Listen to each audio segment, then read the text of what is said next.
40 years ago, an American teenager was found bludgeoned to death in a cemetery in New Jersey. Her face was so badly injured that it was impossible to identify her at the time. The American public began to refer to her as Princess Doe, the Jane Doe who had died too young. For 4 decades, her real name has been a mystery. Until now. Hi, and welcome to Mysterious 7. I'm Michael, and today's episode, I'm going to take you guys through the story of how Princess Doe was killed, how her identity was revealed, and how her killer was finally caught. Let's get right into it. Princess Doe was a previously unidentified American teenager from West Babylon, New York. She was found murdered in Cedar Ridge Cemetery in Blairstown, New Jersey, on the 15th of July, 1982. Her face had been bludgeoned beyond recognition. Her case gained national attention, and the public took a special interest in unraveling her story and finding answers. She became the first unidentified dead body to be entered into the National Crime Information Center. On the morning of Thursday, July 15, 1982, at around 8 a.m., gravedigger George Keyes discovered the body of a young girl in the rear section of the Cedar Ridge Cemetery in Blairstown, New Jersey. The body was found lying on its back, just over a steep bank that leads to a creek below. The victim's face had been beaten beyond recognition with a yet-to-be-determined object. Due to the significant decomposition of her body, even her eye color could not be confirmed. The young girl was dressed in a red short-sleeved shirt. A peasant-style skirt was found lying on top of the victim's legs. No footwear or undergarments were found. No conclusive evidence was found, but this was difficult to determine because of how much the body was decayed. A golden cross necklace was found tangled in the victim's hair. 2 earrings were found in her left ear. Red nail polish was found on the right hand only, and she had no surgical scars, distinct birthmarks, or tattoos. Scars or marks on the head or face area could not be known due to the condition of the body. Forensic anthropologists determined that the victim was not pregnant and had never given birth, and was most likely between the ages of 18 and 14 years old at the time of her death. Toxicology did not reveal any traces of drugs, but was not entirely conclusive because of the time elapsed between the death and the discovery of the body. It is believed that the body was discovered after 2 to 3 days, or possibly even weeks, of exposure to the elements. This was especially difficult to determine because of the hot and humid weather in the area at that time. The forensic examination indicated that the girl had attempted to fight back or defend herself from her attacker, as injuries indicating trauma to her hands and arms were visible. The girl's body was buried in the Cedar Ridge Cemetery, not far from where she was discovered in January 1983. Donated funds were used to pay for the victim's coffin and headstone. The headstone was engraved with the text, "Princess Doe, missing from home, dead among strangers, remembered by all." For many years, Princess Doe was thought to be Diane Janice Guy, a missing teenager from San Jose, California, who vanished on July 30, 1979. This theory was propagated by several law enforcement officials in the state of New Jersey, who went as far as to hold a press conference identifying Diane Dye as Princess Doe. However, Lieutenant Eric Kranz, the Princess Doe case's original lead investigator, maintained that Diane Dye was not a viable candidate for Princess Doe's identity. Kranz's feelings were shared by Diane's family and investigators in California, who were particularly angered by the conduct of the New Jersey law enforcement. In 2003, Princess Doe's DNA was compared with a DNA sample from Diane's mother, Patricia, and it was conclusively determined that Princess Doe was not Diane Dye. After seeing images of the girl's clothing in the newspaper, a witness named Anne-Marie Latimer reported to officials that she remembered seeing a girl wearing the same clothing as Princess Doe purchasing cigarettes on July 13, 1982, just 2 days before her body was found. Latimer stated that she was shopping with her daughter at a supermarket across from the cemetery and observed and was able to describe the victim's clothing. The shirt and skirt themselves were traced to a manufacturer in the Midwestern United States, although the brand labels were missing. 3 people reported, after viewing the photos, that they had bought similar clothes at a Long Island store, which is now closed. On September 22, 1999, the body of Princess Doe was exhumed from the Cedar Ridge Cemetery in Blairstown so that DNA samples could be taken. The body was reburied in the same location.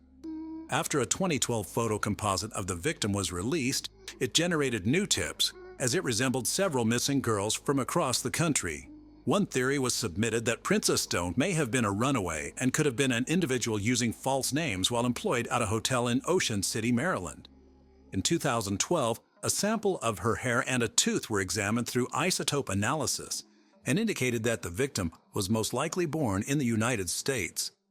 At least 7 to 10 months in the Midwestern or Northeastern United States. The tooth sample indicated she could be from Arizona.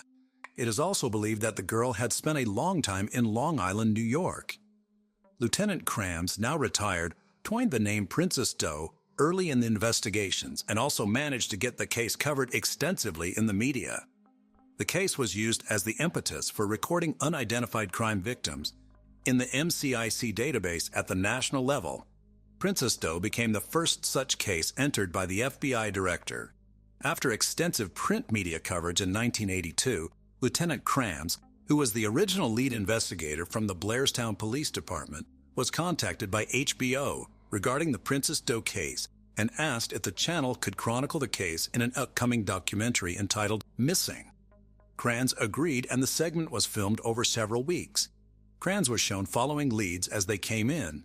The documentary featured actual footage of the recovery of Princess Doe's body, along with footage shot by HBO of Princess Doe's 1983 funeral. The case was also featured on America's Most Wanted in 2012 in hopes of generating new information about the case. The same year, the most recent reconstruction was broadcast on CNN.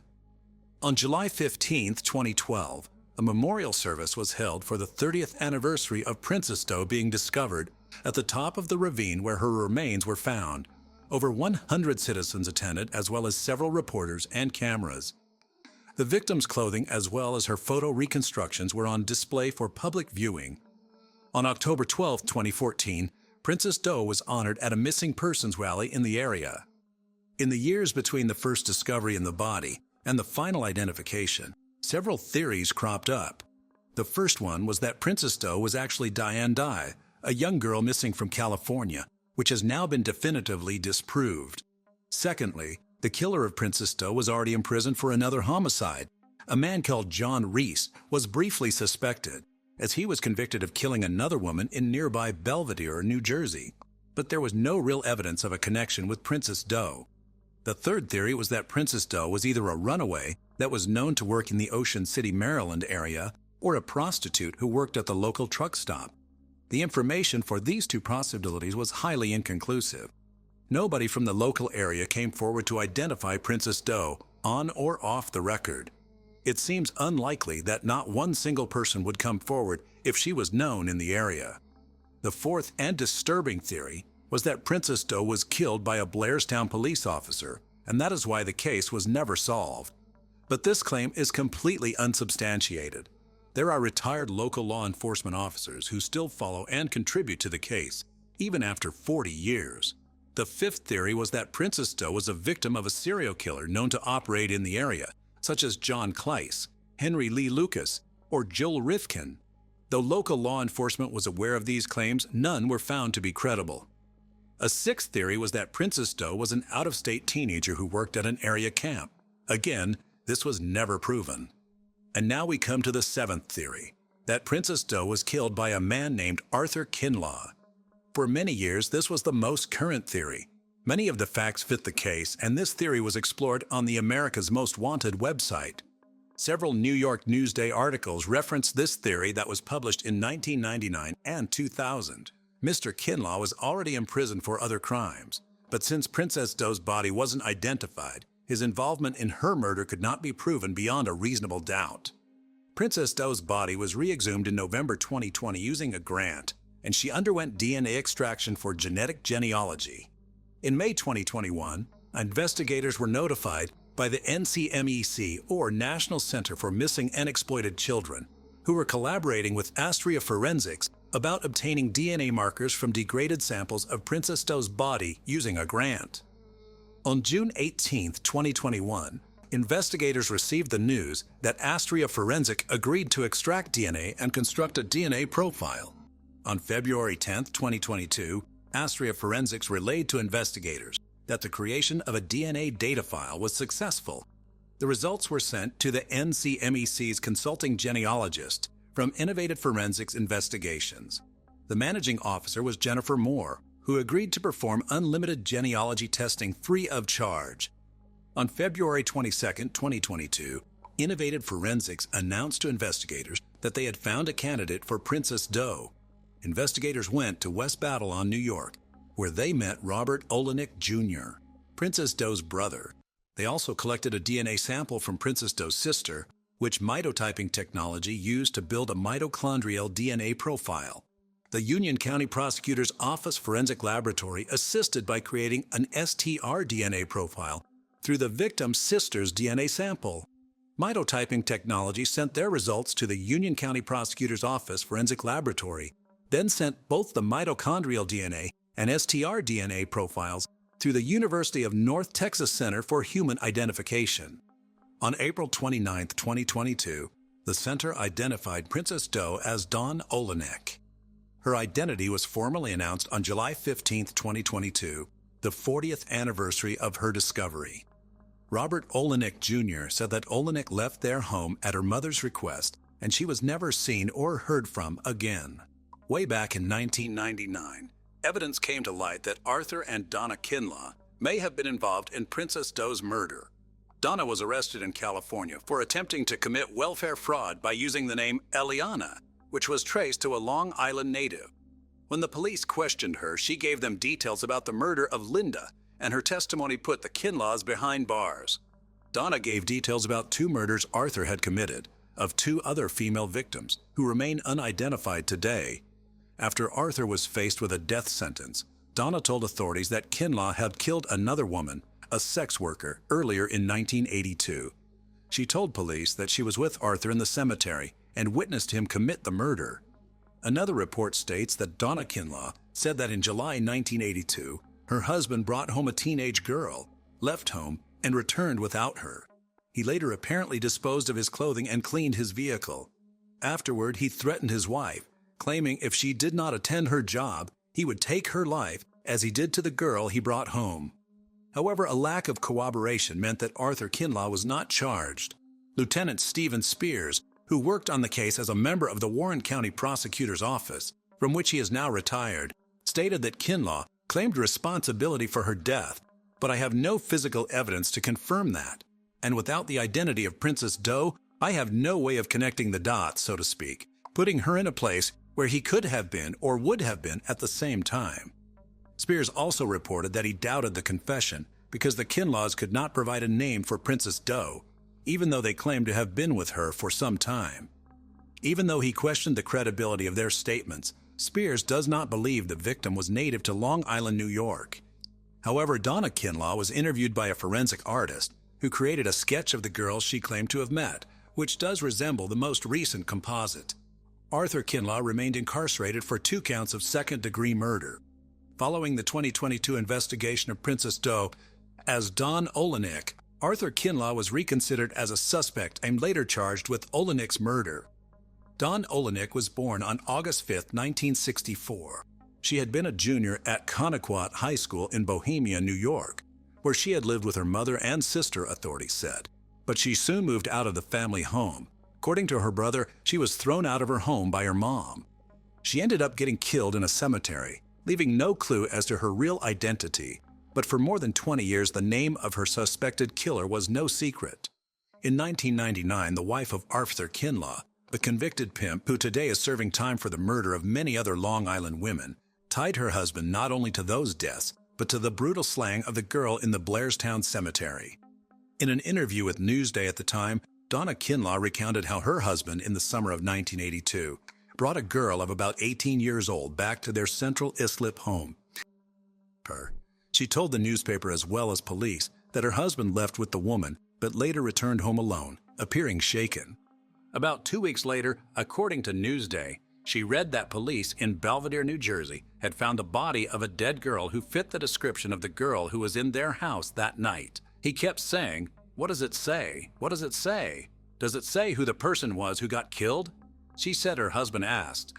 From the story she read aloud to her husband, Donna Kinlaw told Newsday that she remembered that the New Jersey police named the dead girl Princess Jane Doe. Not long afterward, investigators exhumed her body to recover the murder victim's femur bone in hopes of using her DNA to identify her. And in fact, investigators acknowledged that Arthur Kinlaw confessed to the New Jersey murder in written statements dating back to 2005. But it was not until April of this year that Dawn Olanek was positively identified. Arthur Kinlaw, now 68, is currently imprisoned in Sullivan County, New York, on 2 other first-degree murder convictions from 2000. Among them was a teenager he knew only as Linda. In April 1984 in the Bronx, Newsday reported, "I strangled her with my hands," said Kinlaw. "She was hit about the head, by me, with a bat." Arthur Kinlaw has now been charged with 1 count of homicide as the result of the subsequent investigation, witness statements, and his confession of Olanek's murder. It is believed that after Dawn Olanek refused his demands to go into prostitution, he drove her to New Jersey. They both ended up in Blairstown, where Kinlaw murdered her in the Cedar Ridge Cemetery. Neither Olanek nor Kinlaw had a connection with the town. Kinlaw remains imprisoned at the Sullivan Correctional Facility in Fallsburg, New York. Investigators are now looking to piece together Dawn Olanek's movements in the time leading up to her death. The DNA Doe Project, also DNA Doe Project Incorporated, or DDP, is an American nonprofit volunteer organization formed to identify unidentified deceased persons, or commonly known as John or Jane Doe, by using forensic genealogy. Their volunteers identified victims of automobile accidents, homicides, and unusual circumstances, such as persons who committed suicide under an alias. The group was founded in 2017 by Colleen Fitzpatrick and Margaret Press. Unraveling the mystery of Princess Doe has been a sensational success for genealogical DNA testing of exactly this kind. Sometimes the smallest things make the biggest impact, and for the case of Princess Doe, that was exactly what happened. A molar root weighing just 200 kilograms would hold the answers that had eluded investigators for close to 40 years. With the help of the National Center for Missing and Exploited Children, Princess Doe's molar and eyelash were submitted to Astria Forensics in 2021 for possible DNA extraction. What is so special about Astria is that they can extract DNA from samples that are degraded or otherwise would provide no value, said Carol Schweitzer, a forensic supervisor at NCMEC. "We knew that if anyone could get the information that was needed, Astria could. And they did." Kelly Kincaid, CEO of Astria Forensics, told NCMEC that they were lucky to find that the DNA was exceptionally well preserved and allowed for millions of pieces of information to be gathered to complete the DNA profile. This single DNA extract contained hundreds of millions of unique human DNA fragments, said Kelly. With these sequencing data, we were able to reconstruct her whole genome single nucleotide polymorphisms, or SMP, profile. This resulted in Astria being able to deliver genotype files to NCMEC and the Warren County Prosecutor's Office that could go on and be used to complete Princess Doe's genealogy. This technology, that would not have been possible 40 years ago, was just the break the investigators had been hoping for to identify Princess Doe's identity. Once Astria finished the sequencing, Innovative Forensic Investigations, or IFI, started to work on investigative genetic genealogy techniques to build a family tree that would ultimately lead to the true identity of Princess Doe, or who we now know as Dawn Olanek. This work was only possible because of the collaborative effort of each agency, said Jennifer Moore, CEO of IFI. Our team brings forward a diverse set of skills that allows us to help find answers to cases. Echoing Moore's sentiment in today's press conference, Prosecutor Pfeiffer reiterated that science and technology made the impossible possible in this case. Dawn's case was deeply personal for the investigators involved, and their push for answers and justice never wavered. Dawn's family expressed deep gratitude to everyone who worked to find answers in Dawn's case. "This is a very big deal for my family," said Dawn's cousin. "I'd like to thank Blairstown for treating my cousin like she was one of their own. It touches our family deeply. My cousin is always in my heart," he said while tapping the photo of Dawn pinned to his chest. "Blairstown gave it their all and never gave up. We were greatly appreciative of that." Since Princess Doe was the first unidentified persons case to be entered into NCIC, the National Crime Information Center, by the director of the FBI, William Webster, on June 30, 1983, this was a historic moment for missing and unidentified persons that has continued to play a crucial role in investigations since. The entry in NCIC has remained current and alive until today, when she will be removed. The tenacity of law enforcement has never stopped, and they continue to pour resources and new technology into solving this case. And it's thanks to the collaboration between police authorities and genealogical DNA testing experts that Princess Doe was publicly identified on the 40th anniversary of the discovery of her body as Dawn Olanek. So, what do you guys think about this 40-year-old case finally getting resolved? Do you still have any theories about Princess Doe? Let us know in the comments section. The teenage years are the most challenging of all the stages of growing up. Not a child anymore, but not yet an adult. This time can be characterized. The body undergoes a massive hormonal overhaul, further complicating this transitional period. Yesterday's obedient child becomes unstable and prone to rebellion. A teenager's worldview is a picture of contrasts, consisting of black and white tones. The prevailing color in the teen's judgments and actions largely depends on their environment. The story we're about to discuss occurred in Medicine Hat, in the southeast of Alberta, Canada. Incomprehensible cruelty and betrayal befell the Richardson family. Their tragedy gained national attention, and once again, the Gothic subculture came under fire. In town, the Richardson family was considered exemplary. Deborah and Mark, along with their children, 8-year-old Tyler and 12-year-old Jasmine, lived in a beautiful and cozy place.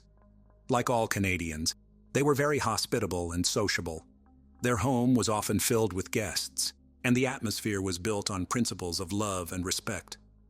Everything was going well until the eldest daughter entered puberty. The once calm girl changed beyond recognition. First and foremost, Jasmine's character changed. She became bold and frivolous. Conflicts between her and her parents began to occur, and her academic performance dropped. Secondly, her preferences in music and clothing transformed. Whereas she previously enjoyed modern pop, she now took an interest in heavy rock. Bright colors in clothing were replaced by shades of gray and black, and her dressing style became provocative. Jasmine wanted to appeal to boys, so she began to emphasize her rounded shapes. Her interaction with former friends noticeably decreased. She began to spend more time alone in front of her computer screen. The door to her room was often closed. With the introduction of the internet at home, she became interested in Gothic themes, dark poetry, criminal psychology, and human anatomy. Miss Richardson even identified herself as a witch, preaching the Wiccan religion. For this purpose, she visited various websites of similar nature, where she found a circle of friends who shared her interests. "Welcome to my tragic world," was the greeting on her social media page.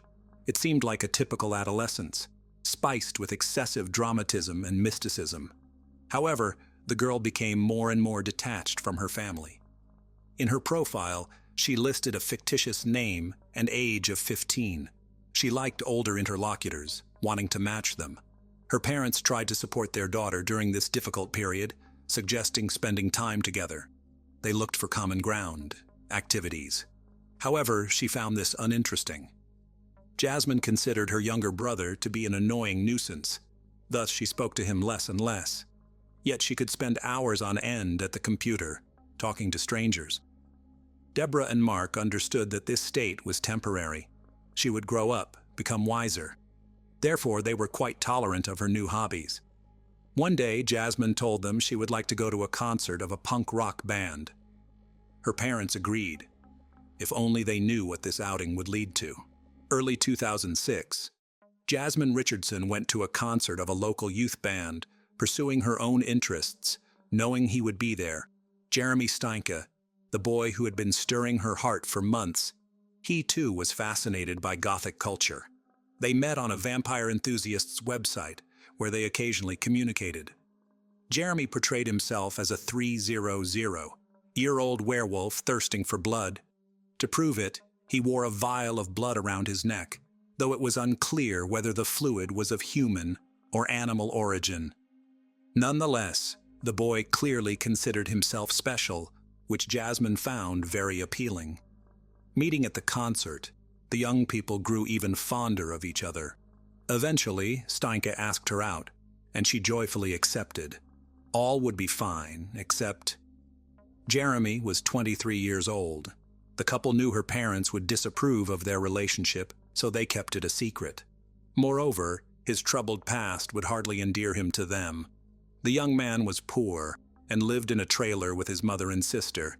His relationship with his mother was strained due to her excessive drinking. Jeremy had endured her constant stream of volatile partners, who often beat him in their drunken rages. As a result, by the age of 13, he was struggling academically and had a fragile psyche. Once, unable to bear such a life, Steinke attempted to hang himself, but was fortunately stopped in time. Afterward, doctors diagnosed him with depression and hyperactivity. Bullied at school, he decided to stop attending. Over time, Jeremy fancied himself immortal and began frequenting websites of similar themes. His online profile was filled with topics like pain, self-harm, blood, and razor blades. No one knew about the couple's forbidden relationship except their friends, who found their love, to say the least, peculiar. Their communication would have remained a secret had the Richardsons not started monitoring their daughter's excessive internet use. Deborah and Mark discovered Jasmine was corresponding with strangers, alarming them as any parent would. Therefore, they decided to remove the computer from the girl's reach. Moreover, they were shocked to learn she had fallen for an adult man with dubious interests. His very nickname, Soul Eater, spoke volumes. Thus, Jasmine and Jeremy's relationship became forbidden. To help their daughter break free from this destructive relationship, Deborah and Mark sought a psychologist's help. They sincerely believed that counseling would benefit their parent-child relationship. To their delight, it did. Jasmine showed compliance and seemed to be returning to a normal life. Promising that it was all in the past, she got her computer back. This became the Richardsons' last fateful decision, leading to their demise. Saturday, April 22, 2006. Preparing for bed, Mrs. Richardson heard a noise in the basement. "Rats again," she thought. Descending, she turned on the light and saw a person in a ski mask. He stood opposite her, looking at her. Startled, she screamed. The stranger rushed at her, covering her mouth. His efforts were in vain. Deborah struggled and screamed louder. He stepped back, drew a knife and stabbed her in the chest, then again and again. Hearing his wife's screams, Mark rushed down, grabbing the first thing he could find, a screwdriver. He had been fixing an outlet that day and by sheer chance left the tool out. Entering the basement, he was met with a horrific scene, his wife lying in a pool of blood and someone standing next to her. Mark immediately attacked the intruder but received a stab wound to the stomach, followed by more stabs. As the searing pain subsided and his eyes began to close, Mr. Richardson quietly asked, "Why?" "Because your daughter wished it," the attacker replied. Upstairs, Tyler was the only one left. The boy sat on his bed in his pajamas, too frightened to move. The approaching footsteps grew louder, and the bedroom door opened. A few days before the murder, Jasmine was overjoyed. Her parents believed in her remorse, meaning they could now communicate again. Mobile phones were just becoming popular at that time, so the computer remained the only means of communication. As soon as Miss Richardson regained internet access, she immediately wrote to Jeremy. "It all starts with them disappearing and ends with us staying together," she told him. During the days when the young lady was visiting the psychologist, a terrible plan had formed in her head. It solidified over several days of punishment. Surprisingly, Steinke found it enticing, but added that everything needed to be done creatively and with attention to detail. The couple understood that they could not be together as long as the Richardsons were alive. Later, Jasmine's friends recalled how often she spoke about her parents, particularly how much they annoyed her. Therefore, she wanted to end their lives. However, no one took Jasmine's words seriously. Saturday, April 22, 2006. Garrett headed across the street to his friend Tyler's house. The boy wanted to play. The weather was nice outside, despite being chilly. Such was the spring that year. When Garrett approached the house, he noticed the blinds were still closed. No one answered his knock on the door. Strange, he thought. The Richardsons should be home. Their car is parked in the driveway. Hoping to see someone, the child curiously peeked into the living room window but saw no one. Then, Garrett decided to walk around to the back of the basement, where he often played with Tyler. Peeking through the window, he saw something strange on the floor. It appeared to be two silhouettes in a pool of blood. The boy informed his mother. Skeptical, she decided to check on the family across the street. They approached the house together. Garrett pointed to the window he had looked through earlier. The woman looked in and recoiled in horror.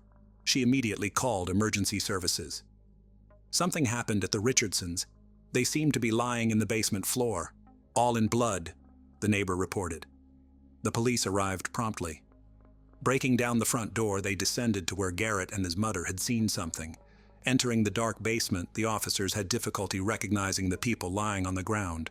Their bodies were mutilated and bloodied. But there was no doubt. It was Mark and Deborah Richardson, and they were deceased. Blood was everywhere, on the floor, walls, even the ceiling. A bloody mess. No other way to describe what was before them. Later, the police searched the house. In the upstairs children's room, they found a small child. The boy lay in bed among toys, splattered with blood with visible knife wounds. The child's throat had been deeply cut. Medicine Hat had never seen such horror. One officer said, "It will take me decades to forget what I saw today." After the house was searched, the police realized one family member was missing. The Richardsons' eldest daughter was gone. Officers worried she might be in danger.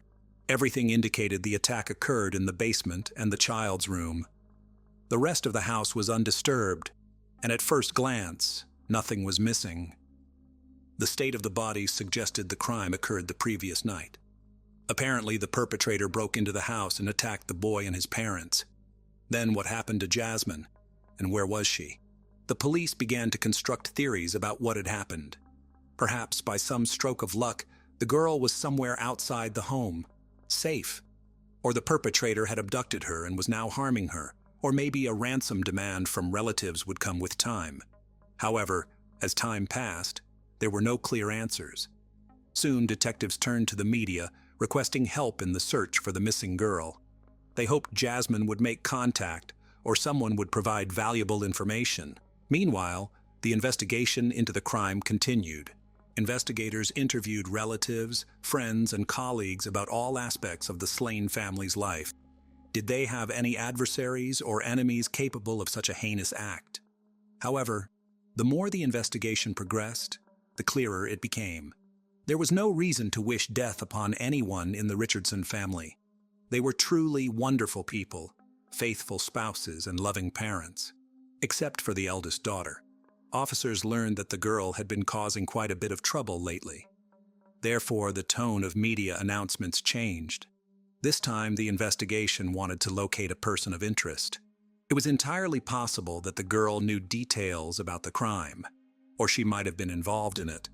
Considering the suspect's age, the media could no longer publish her real name, as per Canadian law.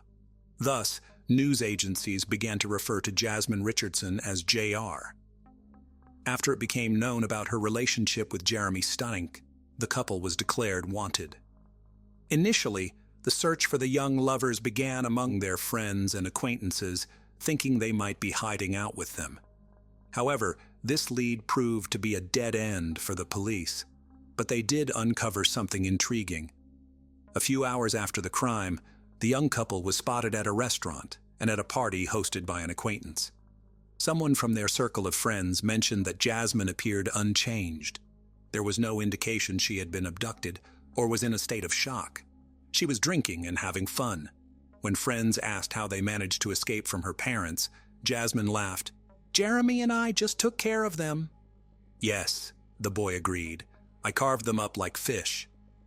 The party guests laughed, thinking it a grim joke, unaware that the statement was true. The involvement in the crime was also confirmed by a comic found in Jasmine's school locker, where she detailed how she would deal with each of her family members, with her boyfriend as her accomplice. Photos of the suspects were distributed widely. It was only a matter of time before a citizen would step forward with information about their whereabouts. Soon enough, information came in. The couple was spotted in the community of Leader, Saskatchewan, approximately 130 kilometers from Medicine Hat. Caught off guard, Jasmine Richardson and Jeremy Steinke were found sleeping peacefully in a pickup truck. Without resistance, they were taken to the police station. Naturally, the couple was interrogated separately, starting with Jasmine. She shared that she was deeply in love with Steinke, and he reciprocated her feelings. However, the difference in age and social status was a barrier between them.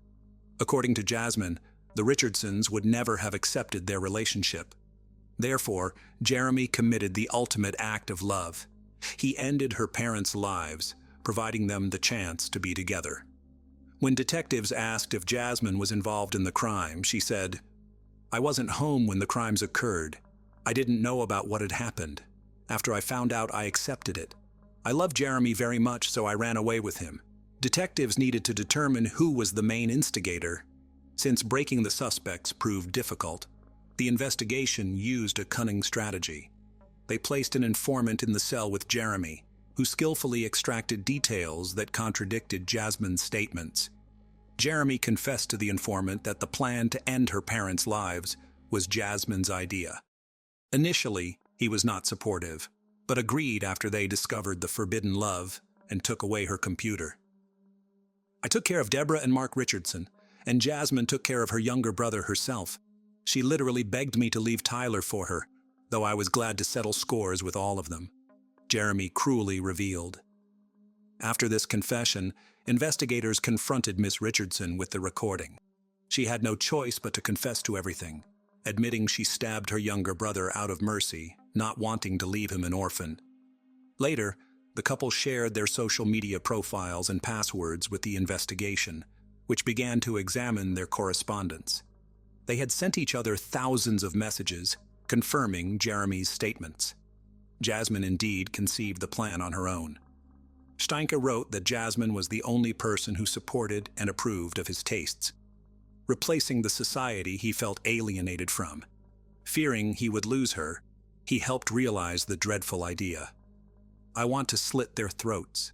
They will regret what they have done, especially when I make sure they're gone. They'll pay for the insults. Finally, there will be silence. Their blood will be the payment." Jeremy supported his beloved. His friends also reported that just a few hours before the attack, they watched the 1994 film Natural Born Killers, which portrays a couple committing 9 heinous murders. This story inspired their friend, who said he wanted to enact a similar plan with his girlfriend. "I think it's the best love story of all time," Steinke said. With sufficient evidence at hand, the suspects were charged with 3 counts of homicide. The detectives pieced together the confessions of the accused, witness testimonies, and other case evidence to form a clear picture of the crime. Before the act, Jeremy was intoxicated. Jasmine led him into the house and guided him to the basement, where he attacked her mother. Deborah was the first to die, suffering 12 stab wounds across her body. The deepest wound pierced her chest, reaching 12 centimeters deep and striking her heart. In a rage, Jeremy mercilessly continued his assault on Mark, who sustained 24 wounds, 9 of which were in the back. Like his wife, the family patriarch bled out on the basement floor. Tyler Richardson was the last to die. While Steinke was dealing with the parents downstairs, Jasmine inflicted 5 stab wounds on her younger brother upstairs. After Jeremy finished, he went upstairs to help his girlfriend with the child, coldly slashing the boy's throat as if carving a pumpkin. Afterward, Jeremy went home to wash off the blood, while Jasmine caught a taxi to a restaurant where the couple had agreed to meet. After discussing the night's events, they headed to a party. A friend of Jeremy's, Casey Lancaster, helped them dispose of the evidence and reach Saskatchewan. Words fail to describe the horror they created. The couple embarked on their murderous spree with such ease and nonchalance as if driven by some otherworldly force. It is shocking that during interrogations and their time in custody, not a word of regret or remorse was uttered for their actions. While detained, They wrote letters to each other, calling themselves legends and immortals. In one letter, Steinke proposed to Richardson, who joyfully accepted. Then, unexpectedly, their mad love began to fade like last year's snow. During the trial, they shifted the blame onto each other. In June 2007, Jasmine Richardson was the first to stand trial. She pleaded not guilty, claiming to have been in a zombie-like state and unable to act while Jeremy was killing her family. She also claimed she only wounded her younger brother, and it was Steinke who delivered the fatal blow. Jasmine insisted that their discussions about ending her parents' lives were purely hypothetical, but they appealed to Jeremy so much that he compelled her to turn them into reality. Under 3 counts of homicide, Miss Richardson was sentenced to just 10 years in prison, thanks to the nuances of Canadian juvenile criminal justice law, which states that individuals under 14 cannot be sentenced to more than 10 years of imprisonment. The sentence was aimed more at rehabilitating and restoring the girl's psyche than punishing her. In 2008, Jeremy Steinke's trial commenced. He insisted he had no initial intention of ending the lives of his girlfriend's parents. However, once discovered in the basement, he felt compelled to attack. He claimed he did not harm Tyler, suggesting Jasmine was responsible while he merely watched from the doorway. The defense argued that Jasmine had intentionally seduced him, wishing for him to free her from her parents' strict control. Some friends testified that Jeremy had sought their help with the act, driven by his fear of losing Jasmine to the extent of being willing to do anything. The lawyers also requested the charges be reduced to manslaughter, arguing Steinke was under the influence of substances at the time of the act. Steinke's inconsistencies emerged when, asked by the prosecution why he committed the act, he replied, "When you find your other half, you do whatever it takes for them." Throughout the trial, he remained indifferent to the proceedings, but broke down when Jacqueline May, his mother, testified in his defense. She admitted to bearing significant guilt for his upbringing, as he was often attacked by her partners, subjected to beatings and rejection. Steinke was found guilty on 3 counts of first-degree homicide, receiving 3 life sentences. He would be eligible for parole no earlier than 25 years later, in 2033. Charges of complicity in the act against Casey Lancaster were dropped. In Medicine Hat Court, she was found guilty of obstruction of justice, sentenced to a year of house arrest, and prohibited from consuming drugs and alcohol. While in custody, Jeremy Steinke changed his name to Jackson May. Jasmine Richardson's 10-year sentence included 4 years in a psychiatric facility, where she was diagnosed with conduct disorder and oppositional defiant disorder, indicative of a refusal to follow rules and socially unacceptable behavior, typically more associated with children than adults. This underscored her psychological immaturity and instability during her relationship with Steinke. In her final years under conditional community supervision and attending special programs, medical professionals reported her genuine remorse. After serving her full sentence, she was released in 2016. Currently, Jasmine Richardson lives in Canada under an assumed name, her true identity still protected from media disclosure. Her return sparked significant public debate, with some arguing she deserved a second chance, while others believed she warranted a harsher penalty. Nonetheless, the residents of Medicine Hat would prefer not to have Miss Richardson as their neighbor again, given the brutality of her crime. Whether Jasmine has truly changed after spending her formative years in detention remains to be seen. Time will tell. An innocent victim of her spouse's perverse passion. They say that an adult is simply impossible to re-educate because it is a formed personality with its views, way of thinking, preferences, character, and temperament. However, some women are sure that patience and pedagogical talent can work wonders. More experienced women realize that it is important from the very beginning to consider the man who is next to her, to study his shortcomings, and to understand whether she can live together with them, because falling in love and passion will pass, and the negative qualities with age will only worsen. If it is not about some minor shortcomings, but about real problems, such as addictions, pathological tendency to lie and violence and so on, it is better to run away from such a person without looking back. but in women often in such cases manifests the rescuer syndrome, an acute desire and irrepressible desire to help at the cost of their own well-being. It is this syndrome ruined a young British woman named Vicky Roberts, who almost 3 years struggling for her love, trying to re-educate her cheating husband with sadistic tendencies. Unfortunately for the girl, all her efforts turned out only pain, humiliation, and cruelty. Vicky and Michael Roberts. Vicky Roberts, born Victoria Smith, was born in September 1984 in the county of Cheshire, in the northwest of England. She was the younger of 2 daughters in a rather conservative and deeply religious family. Together with her sister, she attended a Christian school and also practiced music and sang in the choir. People around her described her as a very kind, friendly, and helpful girl, always ready to help others. After graduating from high school, Vicky went to university and at the same time got a job in one of the stores of the chain IKEA to pay for her own education. It was there that the girl soon met a young man named Michael Roberts, with whom she first started a friendly relationship. The new acquaintance was only a year older than Vicky. He also got a job at IKEA in parallel with his studies, and he also played sports, carefully watched himself, and was able to make a pleasant impression on others. At first, the sociable and charismatic Michael seemed too talkative and overly intrusive to the modest Vicky, but he quickly managed to gain her attention and favor. It is worth saying a few words about Michael and his family. He was born in June 1983 in Warrington, Cheshire, and was the eldest of 2 sons in the family of a prominent chemical engineer.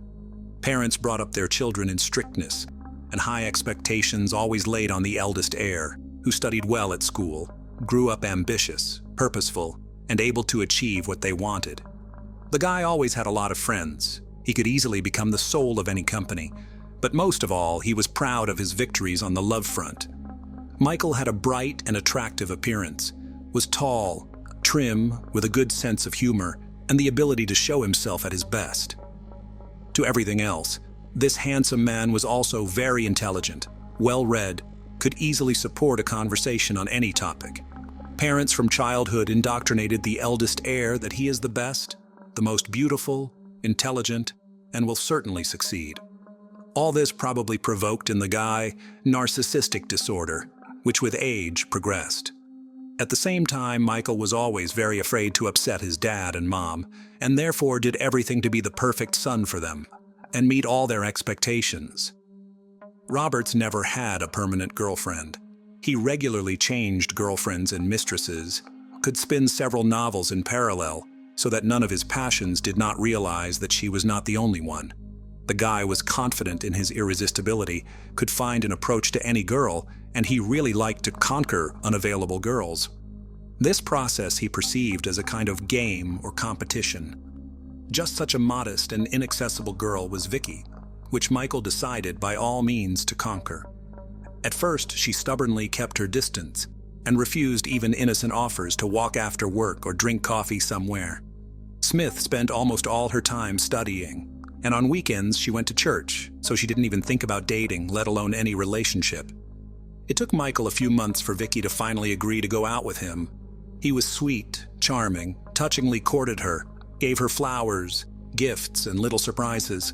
He even invited her to a family dinner at his parents' house, who liked Vicky very much and immediately approved of their son's choice. Vicky believed he was serious and gave in. He became her first man and remained the only one. She was truly happy around him, and it seemed like fate to her. Michael also seemed to fall in love and was ready to settle down, but it didn't last long. 50 Shades of Michael. From the outside, their romance seemed perfect.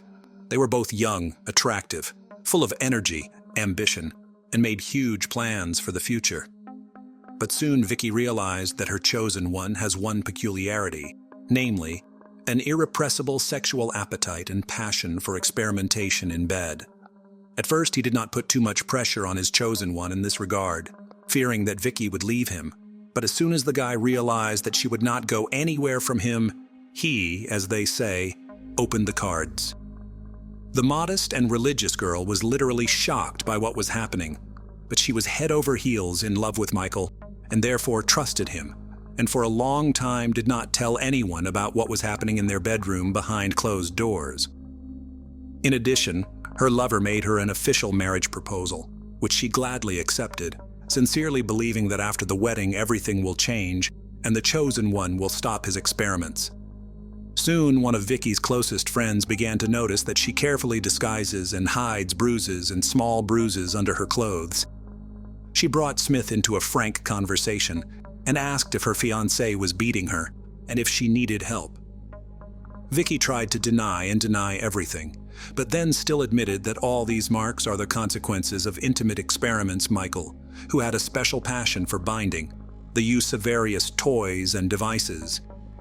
She also secretly told her friend that they have with the chosen intimacy happens up to 5 times a day, while he still remains hungry and unsatisfied. Michael considered himself a skillful lover, and intimacy for him was a kind of art and a way of self-expression. Sometimes he made concessions when Vicky refused to participate in some completely crazy and even dangerous experiments, but in most cases, he still managed to persuade the girl in love with him. Unplanned pregnancy. After defending her diploma, Vicky decided to change jobs and was soon hired as an account manager at a logistics company. Michael also quit IKEA and got a job as a sales consultant in one of the stores of a large retail chain, selling phones, laptops, and other electronics.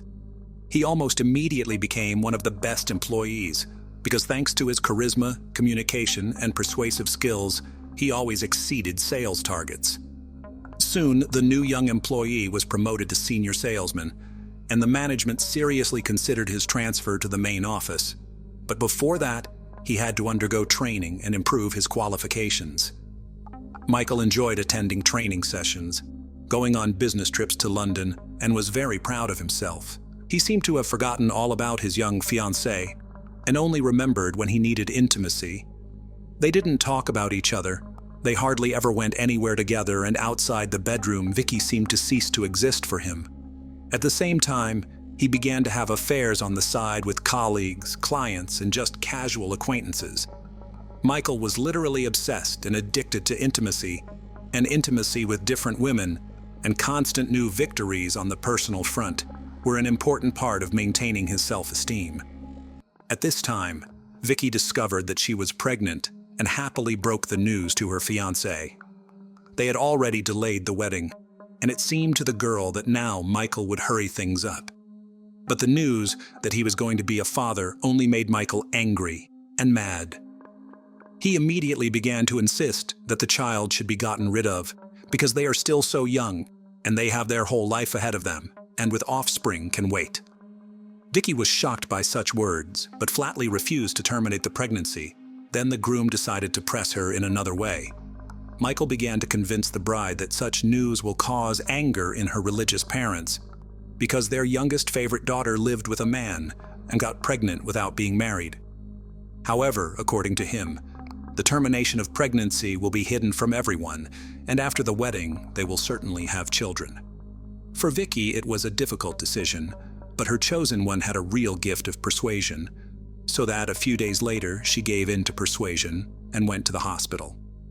Unfortunately, it was not without complications. Vicky for a few days stayed in the hospital, and then it took her almost 3 weeks to recover her health. For all this period, the doctor categorically forbade her to have an intimate life, and Michael, learning about it, went into a rage. Then Vicky finally realized that he had mental problems and a real addiction to sexual contacts. Beloved literally went crazy without intimacy and began to leave the house every day, explaining it with urgent matters at work.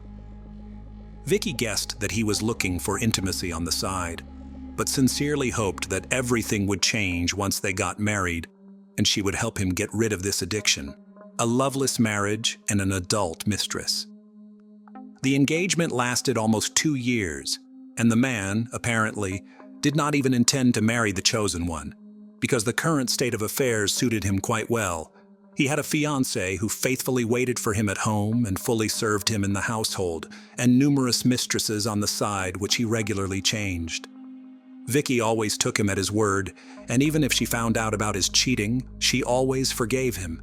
as long as he promised that it was the last time and he would not do it again. But time passed. Vicky began to insist on marriage, as she wanted a full-fledged family and children. Also, this question was increasingly raised by her parents, but most importantly, the wedding was insisted on by Michael's parents, whom he really did not want to upset. Modest and sweet Vicky, they liked them very much, and they considered her a great couple for their son, and were constantly interested in when they will get married and make them happy with grandchildren. Not without the help of their parents, the couple organized a lavish wedding with a white dress, limousine, and a beautiful away ceremony. The newlyweds looked in love and happy. It seemed that they had a long life ahead of them. But hardly any of the relatives guessed about the dark side of the man, with which his young chosen one was already so well acquainted. The newlyweds settled in a large and cozy house in the prestigious area of Warrington, not far from Roberts's parents. Michael did not love his spouse, however. Marriage made him normal in the eyes of relatives and others. Vicky never complained to anyone about his strange predilections and constant cheating, and he could continue to change mistresses like gloves. At work, he was quite successful, got another promotion, and was making good money. After being transferred to a new office, Michael's direct boss was a certain Carrie Hall, the head of administration at Phones, 4U. She was 10 years older than him, had been divorced for a long time, and was raising a son on her own. At the same time, Carrie was quite attractive, well-groomed, and, as her position required, determined and strong-willed. For a long time, she did not pay any attention to the signs of attention that she was given by a young subordinate. However, for the guy, it became a kind of signal to action. He sought to achieve this woman, connecting all his natural charm and eloquence, and after about a month, Carrie reciprocated. Lovers began to meet regularly in hotel rooms, and their relationship the woman later described as turbulent, passionate, and full of experimentation. Carrie was a mature, self-confident woman. She was undoubtedly flattered by the attention of such a young man, and she was also not opposed to trying something new, so Michael could realize with her those fantasies, which did not dare his modest wife. He constantly lied to his wife about being late at work, attending corporate trainings and the like, and told his mistress how unhappy he was in marriage, that this union was a mistake of youth, and said that he was ready to divorce, but his wife does not give him a divorce. This relationship with Carrie lasted more than a year, but since the woman had no illusions about Michael, she did not insist on divorce, and she was quite satisfied with their meetings in hotels, marks on the body, and dangerous games. After the beginning of relations with Michael, Carrie began to give preference to buried clothes with long sleeves and high throat, which was unusual for her. The woman was actively engaged in sports, and always liked to show others her stunning figure. And here suddenly, completely changed her style. Once Hall admitted to her close friend that her lover loves to experiment in intimate terms, and sometimes these experiments go beyond reason. As evidence, she showed a bite mark on her chest, which Michael left in a fit of passion. Also on her neck, there were blue marks from squeezing by his hands, and on her wrists, there were marks from the ropes, with which the boyfriend liked to tie her so that she was completely in his power. The friend was horrified and suggested that Carrie go to the police, but she refused, noting that all this was consensual, and in most cases, he warns her about what he is going to do, but the process itself can get out of control. For example, Michael loved to strangle his partner, convincing her that it would increase the pleasant sensations of the process. But a couple of times he was so much carried away that she lost consciousness. Vicky was very afraid of such games with strangulation, but every time she succumbed to her husband's persuasions and believed that one day he would get tired of it. He would leave his cruel and painful experiments, or she would get used to it and would perceive them as something ordinary. Unfortunately, neither his wife nor any of his mistresses even tried to stop Michael. Open correspondence and a love letter. Vicky had guessed about her chosen one's affairs on the side, even before they were married. She, most likely, even realized that he was addicted to it, but sincerely believed that something was about to change, and her love and care can turn daring and loving Michael into an exemplary family man.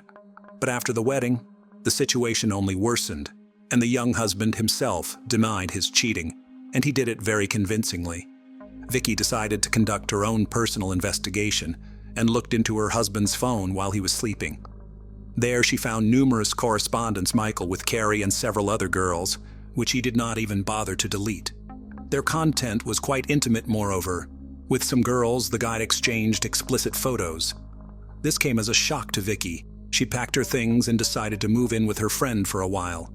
She did not tell her parents and sister anything about what was happening, afraid to upset them. So her family was sure that Vicky was happily married. Besides, religious relatives would have insisted on a divorce when they learned of her husband's infidelity. But after all, Vicky was in love and didn't want to break up with her husband. Leaving, she wrote Michael a touching letter in which she confessed her love for him and called the main man in her life. At the same time, she admitted that she knows about his cheating and does not want to put up with it and therefore leaves, but gives him time to think about it and will not yet file for divorce. She wrote it all by hand on paper and left it on the refrigerator with a magnet. Michael was not touched by the message or saddened by the departure of his wife, but he did not want to lose a quiet and submissive woman who always waited for him at home, fully served in the household, and tolerated any of his antics as well as peculiar predilections. That same evening, he followed Vicky to her friend's house, picking up a large bouquet of flowers on the way. Michael, on his knees, apologized and begged her to return to him, promising that from now on she would be his only woman. Vicky once again believed, or rather she wanted to believe, and returned to their home, a new mistress. Naturally, Michael did not leave Carrie and continued to meet with other women, but for a while he was extremely careful and even tried to come home for dinner, which his wife carefully prepared. He hid his phone, deleted correspondence, and even changed the password from his social networking page. At that time, he began to have an affair with a new young female employee of the company, Karen Wilson, not stopping the relationship with Carrie. At that time, the girl had a fiancé, and she was preparing for the wedding, but Michael began to persistently pursue her, making himself a miserable lover. He was so attracted to the new object of the hunt that after 2 months, he decided to break off the relationship with 33-year-old Carrie Hall, which he was tired of. The man told Karen a proven legend about how he is unhappy in marriage, and for the sake of her ready to leave his wife. Soon she surrendered, and between them happened intimacy right in the office, and a week after that she broke off the engagement and waited for the lover to respond. However, Michael was not going to divorce, but also to interrupt the connection with a new mistress. He did not want, and therefore just lied to her that he had already filed for divorce and moved to live in the house of his parents. Fatal blackmail. Vicky soon suspected that her spouse continued to cheat on her, and this time decided to act for sure. She took Michael's phone while he was in the shower, but could not find anything there, because he had taken into account his previous mistakes and deleted all text messages, and on the page in the social network now had a different password. Then Vicky waited until her husband fell asleep and took his work laptop, which he always carried with him, and on which, as it turned out, he did not leave his account in the social network. There, Vicky found correspondences with an already new girlfriend, in which her husband confessed his love to her, claimed that he was divorcing his wife and living with his parents. It was a real shock for her. She took screenshots of the love and intimate messages exchanged between the couple and saved them on her laptop, so that she could have proof of her husband's infidelity. Vicky also looked in her husband's wallet, where she found several folded checks for hotel rooms. In the morning, she presented all this to her spouse, and for the first time in their entire time together, she gave him a scandal. Michael was discouraged. He tried to apologize again and promised that it would not happen again, but Vicky suddenly said that she would tell his parents about everything, hoping that they would be able to talk some sense into him, since she could not do it. Michael was literally mad from such threats. He did not want his parents to know anything, and slapped his wife. Then Vicky got up and said that she would go to them immediately, and then headed for the door. Her spouse caught up with her, hit her twice in the head with a heavy jewelry box he grabbed from the dressing table, and after she lost consciousness, he squeezed her throat with his hands until she stopped breathing. The man felt no pity or remorse. He wrapped the body in a blanket and packed it into several large garbage bags, and then carried the gruesome bundle into his garage. Michael then quickly cleaned up the house, packed and removed most of his wife's belongings, and immediately called Karen, whom he invited over.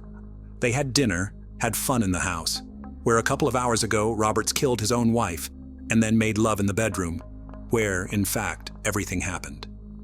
Ran off with her lover? The very next day, Michael informed his parents that his wife left him, having run away with another man. To do this, he personally went to their home and literally sobbed on his mother's shoulder, showing her messages from his wife, which he himself sent from Vicky's phone. The messages said that she had fallen out of love with him, met another man, and decided to live with him. Parents, as they could, consoled their son and sincerely bewildered how their sweet, kind, and religious daughter-in-law could do such a thing. In parallel with the phone of the deceased, Michael sent messages and her parents, which said that she fell in love with another, left with him, and asked for now not to bother her and give time. Naturally, the couple Smith immediately rushed to call their daughter to find out everything and hear her explanations, but the calls were constantly rejected, and in response only came messages asking to give her time. This seemed very strange to Vicky's parents, and they went to Michael's house to talk to him, but his story only raised more questions and doubts. And after they found out that Vicky was not showing up for work without saying anything to anyone, they decided to go to the police. An investigation, a gruesome discovery, and an escape. On the 1st of December 2009, Michael bought a shovel, several meters of rope, as well as rags and detergents from a hardware store. However, he did not manage to get rid of the body, because on the same day the police visited him at home. Then the police could not find anything suspicious, but Michael's behavior and story raised a lot of questions and doubts. However, the strangest thing was that they did not pay attention to the huge package in the corner of the garage during the inspection. In the house, there were no clothes, documents, and personal belongings of the missing woman, which could indicate that she had left. But Vicky's laptop was in the bedroom, and the police seized it for inspection. There, they found screenshots of Michael's correspondence with his mistresses, which Vicky had saved, and then decided to make a geolocation request to Vicky's cell phone, from which regularly came messages to her husband and relatives. And then it turned out that the phone had been in her and Michael's marital home all along. After that, law enforcers again visited the house of Roberts and conducted a more thorough search, finally unwrapping a strange package in the garage. The find shocked everyone present, but then it was discovered that Michael, who had been walking with the police all this time, disappeared somewhere right under their noses. He took with him a wallet with cash, so that several days he managed to hide without giving himself away. Arrest, trial, and conviction. When the money ran out, Michael came to one of his mistresses, whose name was Lavinia Tolley, and asked to live in her house for a while. In the evening, the girl heard from the news that her lover was wanted on charges of murdering his wife, and immediately, without hesitation, reported to the police about his whereabouts. At the time of his arrest, Michael was crying and said he was innocent of anything. The man insisted that his spouse died during their intimate games when she asked to strangle her with a rope belt, and he overdid it. However, forensic experts found that firstly, the woman was strangled with her bare hands, secondly, she was attacked from the back, and thirdly, there are 2 extensive hematomas on her head received during her lifetime, which can definitely have nothing to do with intimate relations. The trial of the perpetrator began in January 2010. The defendant kept insisting that his wife's death was the result of an accident and hoped for leniency.